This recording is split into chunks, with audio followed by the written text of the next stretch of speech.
अस्सलाम वालेकुम दोस्तों, मैं हूं ताहिर द सिटी की चैनल से और आज की इस वीडियो में आपके साथ बात करने जा रहा हूं कि अगर आपके साथ कोई बंदा पेपाल में फ्रॉड करने की कोशिश करता है और आपसे प्रोडक्ट या सर्विस हासिल करने के बाद वो पेपाल में एक गलत झूठा केस डिस्प्यूट कर देता है, तो आप उस मसले से कैसे निपट सकते हैं। अब देखिए, ये अली रज़ा हैं, इन्होंने मुझसे पूछा कि इनके साथ ये फ्रॉड हुआ था। पहले आप इनकी पूरी ऑडियो सुन लो। इनके साथ $400 का किसी बंदे ने फ्रॉड किया, यानी इनसे सर्विस भी ले ली, प्रोडक्ट ले ली और उसके बाद उन्होंने पेपाल में केस भी कर दिया और पेपाल ने उनके हक़ में जो है वो केस दे दिया जिस बंदे ने पेमेंट सेंड की थी।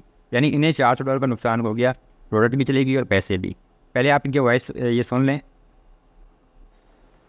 अस्सलाम वालेकुम जी।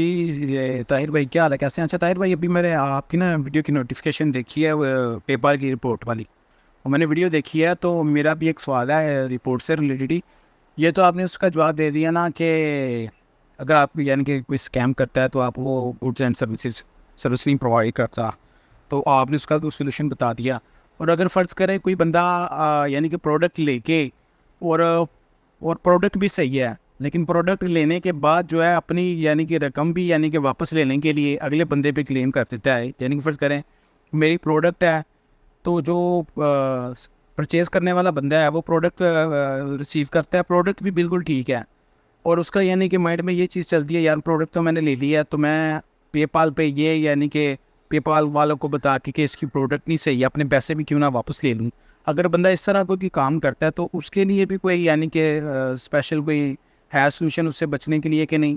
असल में जो मेरा पेपाल अकाउंट बंद हुआ है वो इसी वजह से ही बंद हुआ है कि मेरे साथ एक बंदे ने फिर फ्रॉड ये किया कि उसने मेरी प्रोडक्ट ली है, प्रोडक्ट बिल्कुल सही है, ठीक है, लेकिन उसने पेपाल वालों को बताया ये है कि भाई जी प्रोडक्ट सही नहीं है, जैसे हमारी बात हुई थी, ठीक है, तो लिहाजा मेरी ना जो पेमेंट वापस करी। अब पेपाल वालों ने जो केस चलाया था उसमें पेपाल वालों ने जो है ना वो उसके हक में फ़ैसला कर दिया, ठीक है, उसके हक में फ़ैसला कर दिया। लेकिन मैंने इस वजह से ना, और मुझे जो है ना पेपाल वालों ने ना $400+ का यानी कि एक हिसाब का क्लेम डाल दिया, जी आपने ना इसको देना है। अब मैं कैसे दे सकता था? मैंने उसको प्रोडक्ट जो दी थी वो बिल्कुल सही थी। मेरी इतनी महँगी प्रोडक्ट भी वो ले चुका है, ऊपर से उसको मैं $400 भी हाथ से दे दूँ, इसलिए मैंने फिर जो है ना वो पेपल अकाउंट एक हिसाब का ना यूज़ करना छोड़ दिया है। अभी तक वो मेरा पेपल अकाउंट तो चल रहा है, लेकिन जैसे ही उसमें बैलेंस आएगा वो मेरी डिडक्शन में जाएगा। तो इसका कोई सॉल्यूशन है कि नहीं है? हालाँकि मैंने पेपल वालों को प्रूफ़ भी दिए हैं कि भई देखिए मेरी प्रोडक्ट जो है वो बिल्कुल सही है। लेकिन पेपल वालों ने फिर भी उसके हक़ में फ़ैसला किया है, तो इस वजह से मैं पेपल से बहुत ज़्यादा यानी कि डिसअपॉइंट भी हुआ हूँ। अब यहाँ पे देखिए कि इस सूरत में अगर कोई बंदा जो है आपको पेमेंट सेंड करता है, आप उसे प्रोडक्ट डिलीवर कर देते हैं या आप उसे सर्विस प्रोवाइड कर देते हैं और आपकी प्रोडक्ट में भी कोई मसला नहीं और आपकी सर्विस भी बिल्कुल ओके है, तो अब पेपाल में जब कोई बंदा डिस्प्यूट करता है तो पेपाल फ़ौरन ही पेमेंट उस बंदे को वापस नहीं करता। आपके पास पेपाल की जानिब से ईमेल आती है और पेपाल आपसे कहता है कि आप जो हैं रेज़ोल्यूशन सेंटर में जाके तमाम जो प्रूफ़ वगैरह हैं वो वहाँ पे सबमिट करें कि आपने क्या सर्विस दी है। अब आपके पास टाइम होता है इसमें तकरीबन 2 हफ़्ते का मेरे ख़्याल से। अगर आप जो है वहाँ पे कोई भी रिस्पॉन्स नहीं देंगे तो उस सूरत में जो है पेपाल फिर जो है आपके अकाउंट से बैलेंस काट के वापस दूसरे बंदे को दे देता है। ये पहला केस हो गया।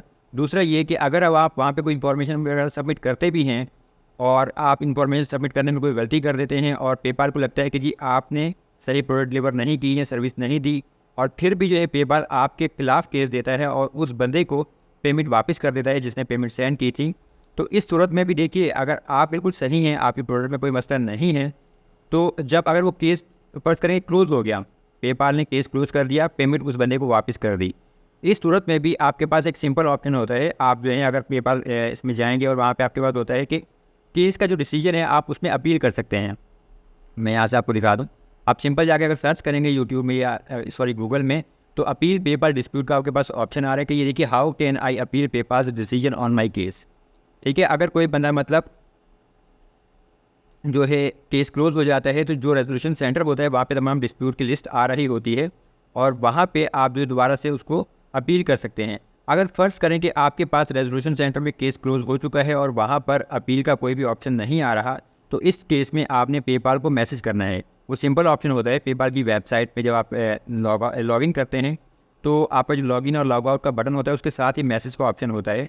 वहाँ जाके आप पेपाल को मैसेज करेंगे और आप पेपाल को वहाँ पे उनके नुमाइंदे को बताएंगे कि जी आपके साथ ऐसा एक इशू आया था और आपने सर्विस प्रोवाइड कर दी है, लेकिन पेपाल ने जो है दूसरे बंदे की फेवर में केस दे दिया है और आपको नुकसान हो गया। तो फिर जो है वहाँ पे जो पेपाल का नुमाइंदा होता है वो आपकी बात सुनेगा, वो आपको दोबारा से कहेगा कि आपको गाइड करेगा, या तो वो मैसेज सेंटर में ही आपसे कहेगा कि आप तमाम प्रूफ वगैरह जो है वहाँ पे अपलोड करें, या वो वहाँ से आपका जो डिस्प्यूट क्लोज हो चुका है उसको दोबारा से वो रीओपन कर देगा, वहाँ पे आप सबमिट कर सकते हैं। मेरे साथ एक दफ़ा इसी तरीके से एक बंदे ने ये हरकत की थी। उसने मुझे पेमेंट सेंड की, सर्विस ले ली, उसके बाद उसने मेरे साथ फ्रॉड किया पेपाल में कि मुझे सर्विस नहीं मिली। अब मैंने जो है जब पेपाल में इंफॉर्मेशन वगैरह सबमिट की तो पेपाल ने जो है केस मेरे खिलाफ दे दिया, उस बंदे को पेमेंट वापस कर दी, और फिर जो है उल्टा मेरे अकाउंट से मेरे कुछ मज़ीद डॉलर्स भी काट दिए। जो डिस्प्यूट्स वगैरह जब आप आते हैं, अगर आपके खिलाफ जाता है डिस्प्यूट, तो उसमें कोई चार्ज वगैरह होता है, उसकी फीस कटती है। अब मेरे ख्याल से $10 के करीब ऐसा ही कुछ होती है, मुझे एग्जैक्टली याद नहीं है।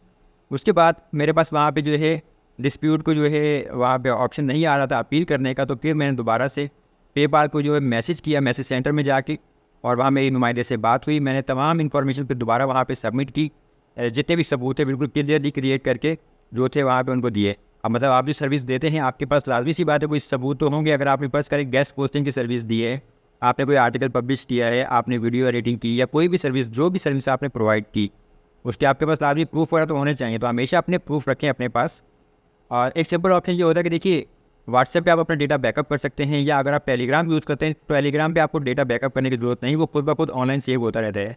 तो अगर आप किसी को कोई सर्विस वगैरह देते हैं उसकी पूरी स्क्रीन रिकॉर्डिंग कीजिए, और आप वहाँ पे टेलीग्राम में जो है मैसेजेस में जाकर अपने पास वो सेव कर लें, वहाँ पे सारी पोस्ट करते जाएँ, और बाद में किसी टाइम अगर आपको कोई इशू आता भी है तो वहाँ से आपके पास वो बैकअप मौजूद होगा, आप वो अपलोड कर दीजिए।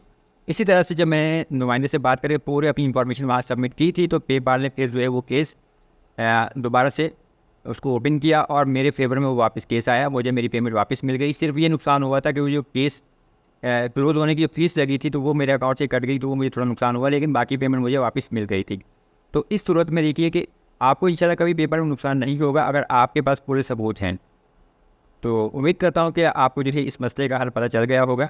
वीडियो देखने का बहुत शुक्रिया। मज़ीद ऐसी वीडियो देखने के लिए चैनल को सब्सक्राइब जरूर कर लीजिए, वीडियो को भी लाइक और शेयर कीजिएगा अपने दोस्तों के साथ।